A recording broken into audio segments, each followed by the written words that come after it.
Hi everybody, it's Donna the Astronomer coming to you from Coonabarabran, and today I want to talk to you about the so-called super pink moon tonight, April the 8th, 2020. Well, today's the full moon. The full moon actually occurs at 12:35 today, Australian Eastern Standard Time, but that's okay. We can't actually see the moon until tonight when it rises about 6:05. And why is it called a pink moon? We'll start with that first, because unfortunately, I hate to tell you this, but the moon will not appear pink. It will appear the normal white, or maybe a bit yellowish depending on your atmosphere. And it's because in the US, which is where the term comes from, this is their first spring moon, and there is a pink phlox plant, a moss plant, which is called moss pink or phlox, and it comes out at this time of the year, and that's where the pink moon comes from. But for us, it will just look white, and it will look white for the folks in the US as well. Supermoon. Well, the supermoon is because the moon goes around the sun, around the earth, I should say, just like we go around the sun. And it doesn't go like circular like that. It goes more elliptical like that. And at different times of the year, the moon is at different locations from us. And at the moment, the moon is closer to us, and it's the Perigee Moon. And so it's only about 357,000 something or other kilometres away from us. When it's at its furthest point, which is apogee, the furthest point away from us, then it's around over 406,000 kilometres away. But at the moment, it's at that closer point. It's not the closest it can get to us, but it's closer, and that's why it's called a supermoon. And these occur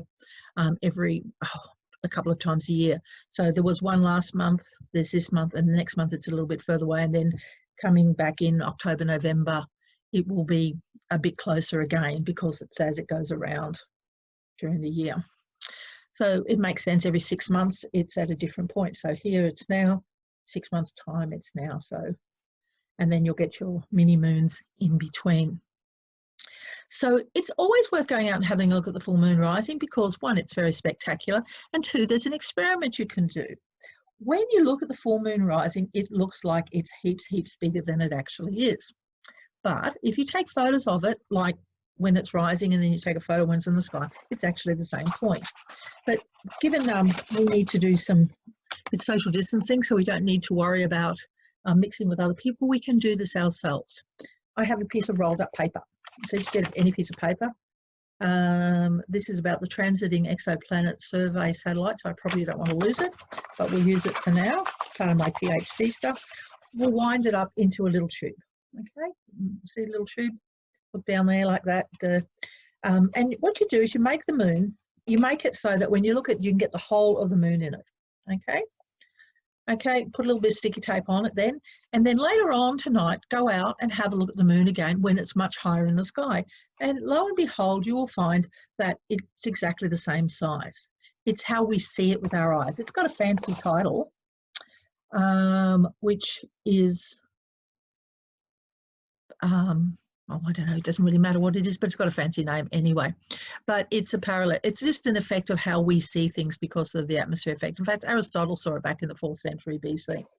So anytime after 6:05 tonight, the moon will rise where you are. Good eastern horizon is necessary. But go out, take the kids out. You can also look at the moon, for those of you who are down under.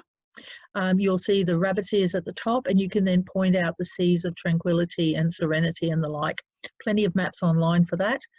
Or if you want something, just message me either via my Facebook page, Milroy Coonabarabran, or underneath the video, and I'll send you a link. I'll put a link up on my Facebook page to point out the moon landing sites. But good opportunity to go out tonight with the kids. Very easy, still quite early, 6 o'clock. And check it out. Don't forget the little tubey exercise to measure the size of the moon as it's rising and later on.